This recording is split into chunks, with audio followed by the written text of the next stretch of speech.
So I was interested in the idea that people create their own world and that a lot of what we see as reality is really a construct of your society, and how in a way people unconsciously all contribute to that.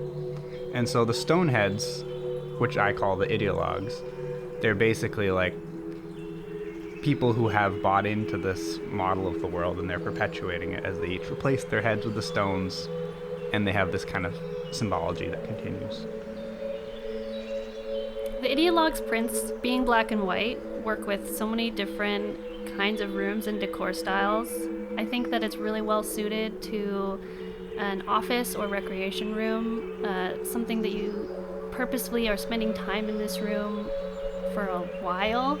Even a living room on a gallery wall, for example, or if you have a big wall you wanted to really dedicate to something magnificent.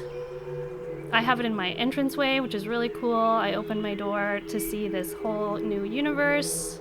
A really cool way to welcome me home. There's not necessarily a lot of direct religious allegory or anything going on, but I'm definitely thinking about religion, and not so much religion specifically, but just like humans more broadly, and like ideology, which is why they're called ideologues, because people are consumed by ideology, and sort of the idea of like a worldview and a model of the world that you come to understand and live within, and then it basically replaces the actual world behind the model. So you're just living in the model now. My favorite part of the Ideologues world is how the plant life is almost sentient. It looks like it's moving around and almost dancing within the world. That's what really stands out to me, the way the setting, the plants and the trees live with the people together. They're not fighting each other necessarily. They are more harmonious, and it's a beautiful little world, so different from the one that we live in. Ideologues too, there's this kind of force injecting itself into the little ordered world of the Ideologues. And I thought of that as sort of earlier on, like in Ideologues 1, you kind of see the Ideologues conquering nature and conquering the non-ideologue, non-rockhead people. That's sort of where they start.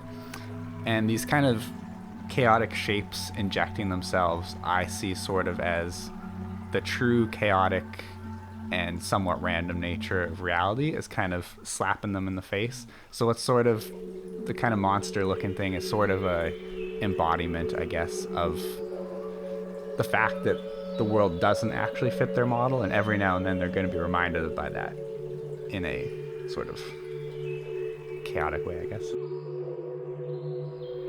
The Ideologues, they think that they are the only ones paying attention, the only ones watching, but there are other forces moving in their world and influencing them that they're kind of ignorant of. And instead of there being one protagonist, there's many, many little characters. And I'm sort of interested in the idea of consciousness not being necessarily a localized phenomenon to each individual person, but sort of a bigger thing that they're all part of. And that's kind of what the eyes are about.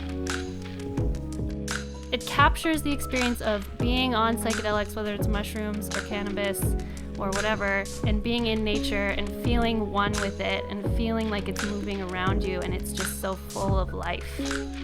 It captures that, and it gives you a bit of that feeling every time you look at it.